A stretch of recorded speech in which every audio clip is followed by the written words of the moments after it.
मोहम्मद बिन तुगलक ने बदायूं में मीरन मुल्हिम, दिल्ली में शेख निजामुद्दीन औलिया, मुल्तान में शेख रुकनुद्दीन, अजोधन में शेख अलाउद्दीन आदि संतों की कब्रों पर मकबरों का निर्माण करवाया था।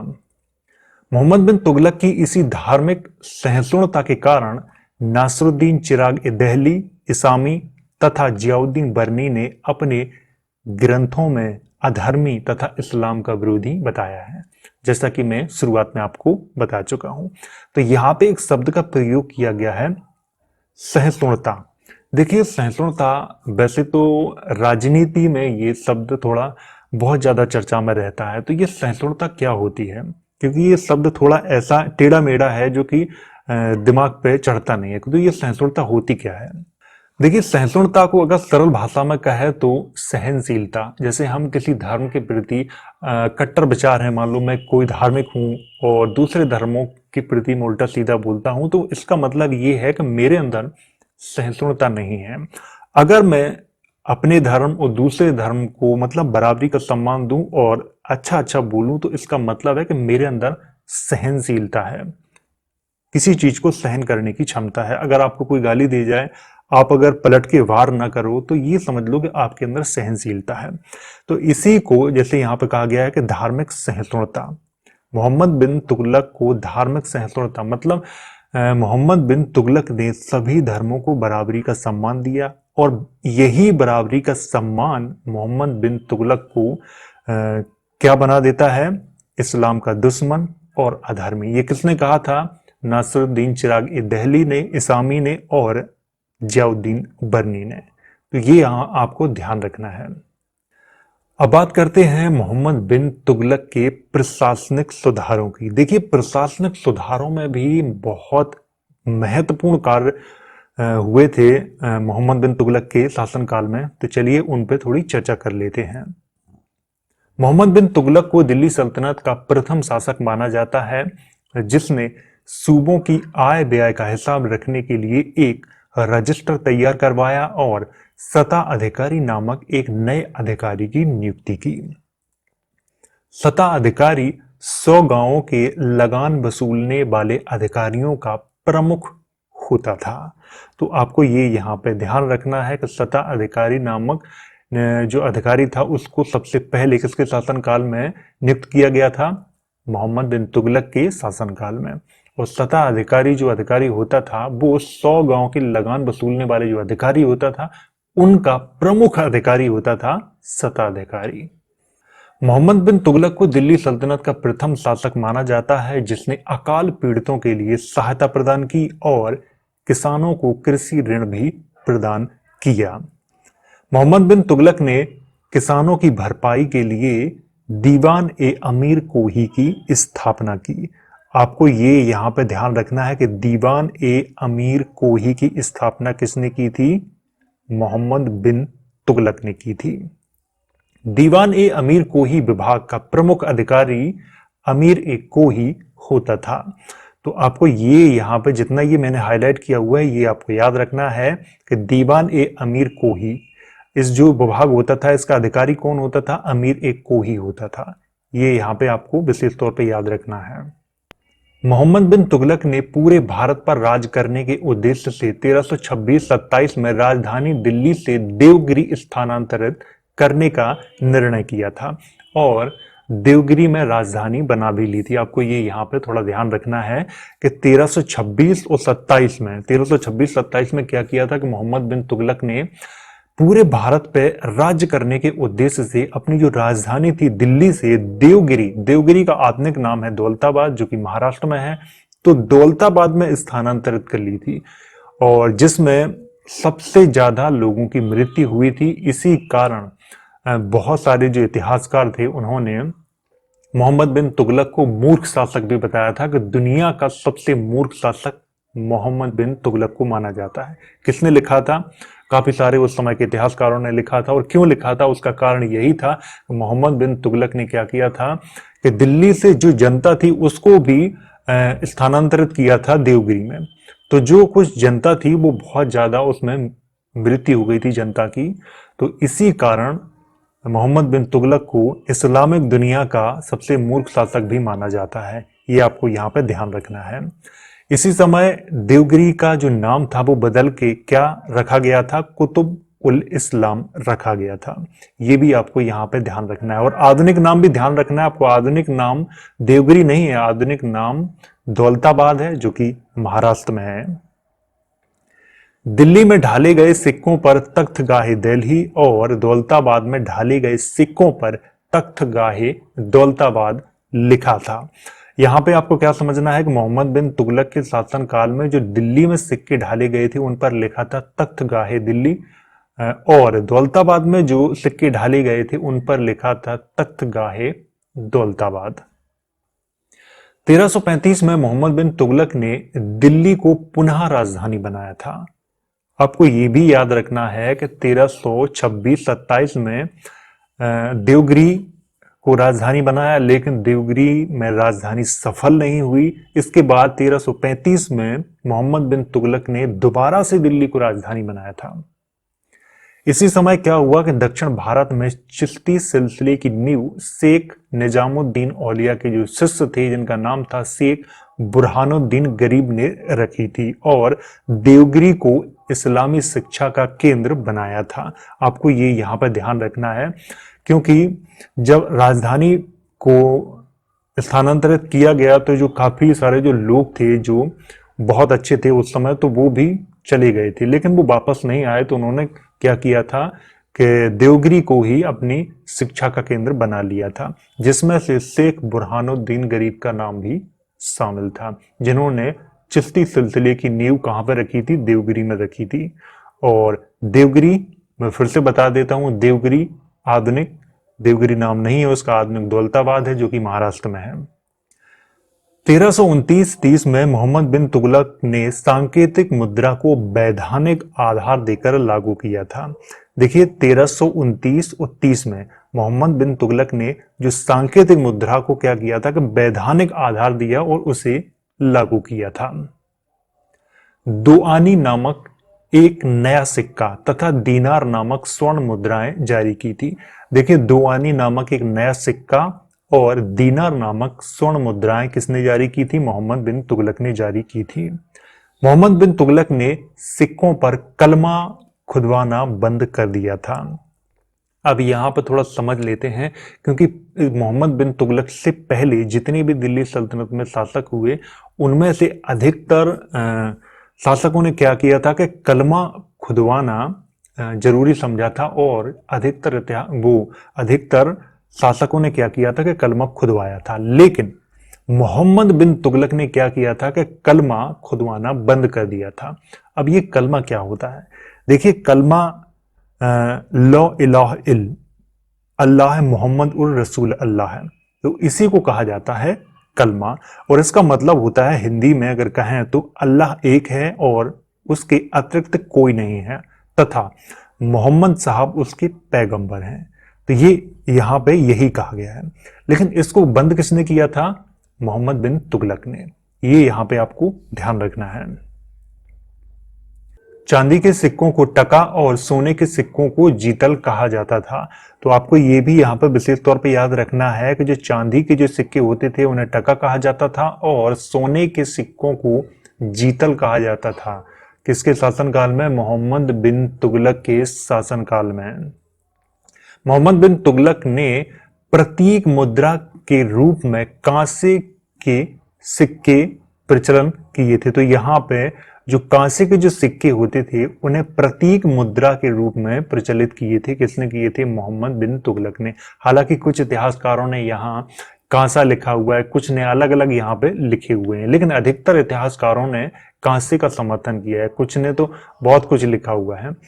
तो कांसे के सिक्कों को प्रतीक मुद्रा के रूप में मोहम्मद बिन तुगलक ने प्रचलित किया था।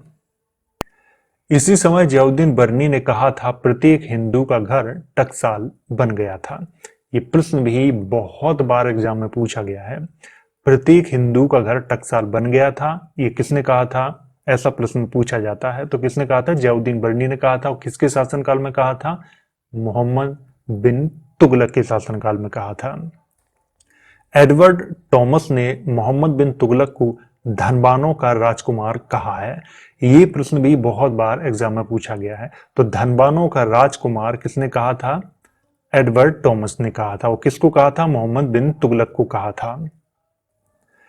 मोहम्मद बिन तुगलक के शासनकाल 1341 में चीन के मंगोल सम्राट तोमर तिगुन ने बौद्ध मंदिरों को देखने के लिए भारत की यात्रा की थी। हालांकि इसकी चर्चा मैंने अभी की थी कि 1341 में चीन के जो मंगोल सम्राट थे जिनका नाम था तोमर तिगुन ने बौद्ध मंदिरों को देखने के लिए भारत की यात्रा की थी। और उस समय भारत में किसका शासन था? मोहम्मद बिन तुगलक का शासन काल था। 1341 में तोमर तिगुन ने भारत की यात्रा की और 1342 में मोहम्मद बिन तुगलक ने क्या किया था कि इब्न बतूता को अपना राजदूत बना के चीन भेजा था। मोहम्मद बिन तुगलक ने चीन के सम्राट सहित सभी को अजीज की उपाधियां प्रदान की थी। अजीज का मतलब होता है प्रिय। प्रिय की उपाधियां प्रदान की थी। किसने की थी? मोहम्मद बिन तुगलक ने। अब बात करते हैं मोहम्मद बिन तुगलक के शासन काल में हुए विद्रोहों पर। दिल्ली सल्तनत के सभी सुल्तानों में सर्वाधिक 22 विद्रोह मोहम्मद बिन तुगलक के शासनकाल में हुए। ये भी एक बहुत अच्छा प्रश्न है कि सबसे ज्यादा विद्रोह किस के शासनकाल में हुए। दिल्ली सल्तनत में पूछ रहा हूं तो मोहम्मद बिन तुगलक के शासनकाल में। प्रथम विद्रोह मोहम्मद बिन तुगलक के चचेरे भाई बहाउद्दीन गुरसास्प ने किया था। बंगाल विद्रोह 1340 में शमसुद्दीन जो कि लखनौती एवं सोनार गांव का शासक था, उसने अपनी स्वतंत्रता की घोषणा कर दी थी। मोहम्मद बिन तुगलक के शासनकाल में दिल्ली सल्तनत से स्वतंत्र होने वाला बंगाल पहला प्रांत था। तो ये यहां आपको याद रखना है कि मोहम्मद बिन तुगलक के शासनकाल में दिल्ली सल्तनत से स्वतंत्र होने वाला सबसे पहला प्रांत कौन था? बंगाल। ये आपको यहां पर ध्यान रखना है। मावर या मदुरा विद्रोह है। देखिए मावर या मदुरा ये तमिलनाडु में है। तो दक्षिण भारत का यह पहला विद्रोह था। इस विद्रोह को दबाने के लिए मोहम्मद बिन तुगलक को स्वयं दक्षिण भारत जाना पड़ा, लेकिन प्लेग की महामारी से अधिकांश सैनिकों की मृत्यु हो जाने पर वापस आना पड़ा और मदुरा इस तरह से स्वतंत्र हो गया था। एहसान शाह ने मदुरई में स्वतंत्र राज्य की स्थापना की और उसी समय से मोहम्मद बिन तुगलक के साम्राज्य का विघटन शुरू हो गया था। विजयनगर साम्राज्य की स्थापना। देखिए विजयनगर साम्राज्य की स्थापना ये भी बहुत महत्वपूर्ण प्रश्न है, इसको भी आप विशेष तौर पर याद रखें। प्लेग की महामारी फैलने से मोहम्मद बिन तुगलक दोबारा दक्षिण भारत नहीं पहुंच पाया और उसी समय 1336 में हरिहर एवं उनके भाई बुक्का ने कृष्णा नदी के दक्षिण में एक स्वतंत्र राज्य की स्थापना की, जिसका धीरे धीरे विस्तार विजयनगर साम्राज्य के रूप में हुआ था। तो यहां आपको क्या समझना है? देखिए यहां आपको समझना है कि हरिहर एवं उनके भाई बुक्का ने 1336 में विजयनगर साम्राज्य की नींव रखी थी। हालांकि शुरुआत में छोटी थी, लेकिन धीरे धीरे वो एक साम्राज्य बन गया था जिसे विजयनगर साम्राज्य के नाम से जाना गया था बाद में। तो ये किसके शासनकाल में हुआ था? ये भी मोहम्मद बिन तुगलक के ही शासनकाल में हुआ था। तो ये आपको यहाँ पे ध्यान रखना है, ये भी प्रश्न बहुत बार एग्जाम में पूछा गया है। बहमनी राज्य की स्थापना 1346 में हसन गंगू ने क्या किया कि इमाद उल मुल्क की हत्या करके देवगिरी पर अधिकार कर लिया था। हसन गंगू ने अलाउद्दीन बहमन शाह की उपाधि यानी कि अपना नाम परिवर्तित करके 1347 में बहमनी राज्य की स्थापना की थी। तो किसने की थी? हसन गंगू ने की थी। ये भी प्रश्न बहुत बार एग्जाम में पूछा गया है कि बहमनी राज्य का संस्थापक किसको माना जाता है? हसन गंगू को माना जाता है। लेकिन हसन गंगू ने अलाउद्दीन बहमन शाह की उपाधि धारण कर ली थी। तो कभी कभी अलाउद्दीन बहमन शाह लिखा होगा या फिर हसन गंगू, एक ही व्यक्ति के ये नाम थे। दोनों कभी एक साथ नहीं पूछेगा, एक ही नाम पूछेगा, या तो हसन गंगू पूछेगा या अलाउद्दीन बहमन शाह पूछेगा। तो आपको ये यहां पर ध्यान रखना है। कब की थी? 1347 में की थी। तगी का विद्रोह है। तगी नामक एक व्यक्ति दरबार के अधीक्षक पद पर था, जिसने गुजरात में विद्रोह किया और इसी विद्रोह को दबाने के लिए मोहम्मद बिन तुगलक को गुजरात जाना पड़ा। अनहिलवाड़ा के निकट दोनों सेनाओं के मध्य युद्ध हुआ, लेकिन तगी भागकर थट्टा चला गया। देखिए, थट्टा एक स्थान का नाम है जो कि आधुनिक अगर देखा जाए तो पाकिस्तान के निचले सिंध में, जो कि सिंध एरिया है पाकिस्तान का, उसके निचले सिंध में ये स्थित है थट्टा। तो ठीक है, वहीं पे चला गया था कौन? तगी।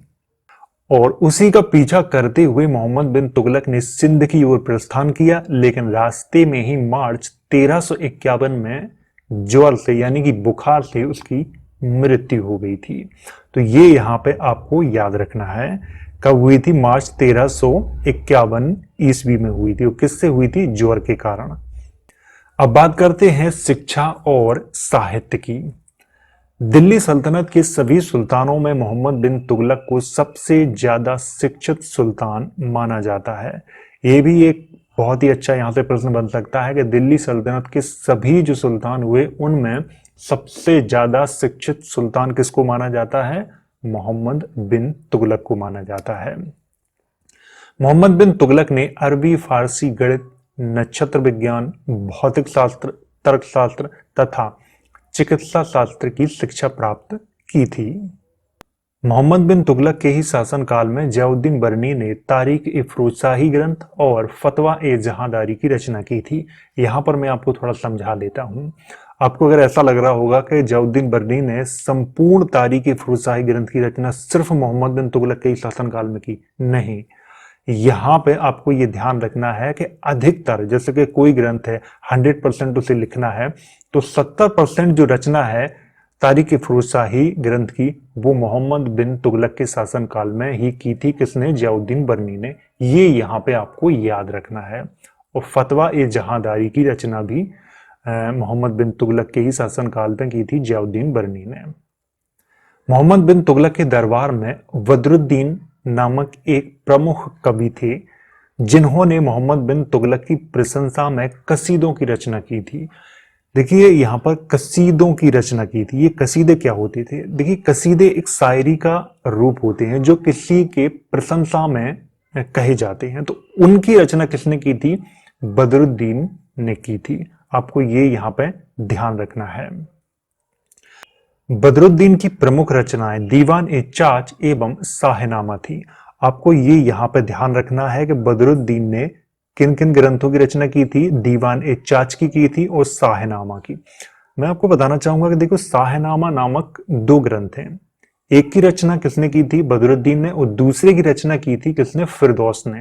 हालांकि इसकी चर्चा मैं अपने जो पिछले वीडियोस हैं उनमें कर चुका हूं। शाहनामा मोहम्मद बिन तुगलक को समर्पित है। कौन सा शाहनामा? जिसकी रचना बदरुद्दीन ने की थी, वो वाला शाहनामा मोहम्मद बिन तुगलक को ही समर्पित है। तो जितना ये मैंने हाईलाइट किया हुआ है, ये आपको याद रखना है। अब बात करते हैं स्थापत्य, संगीत एवं चित्रकला की। मोहम्मद बिन तुगलक ने अदिलाबाद, जो कि उत्तर प्रदेश में है, और जहांपनाह, जो कि दिल्ली के निकट था, नामक नगरों को बसाया था। तो 2 नगरों को किसने बसाया था? मोहम्मद बिन तुगलक ने। एक का नाम था अदिलाबाद और दूसरे का नाम था जहांपनाह।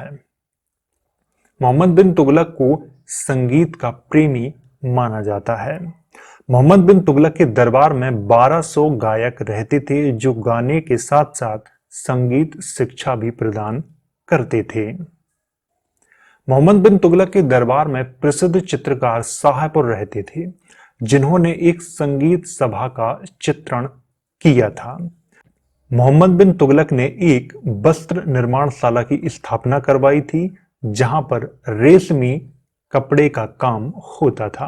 तो यहाँ पे आपको क्या समझना है कि मोहम्मद बिन तुगलक ने एक वस्त्र निर्माणशाला की स्थापना करवाई थी, यानी कि जहां पे कपड़े बनते हैं। और किस तरह के कपड़े बनते थे वहां पे? रेशमी कपड़े का काम होता था वहां पे।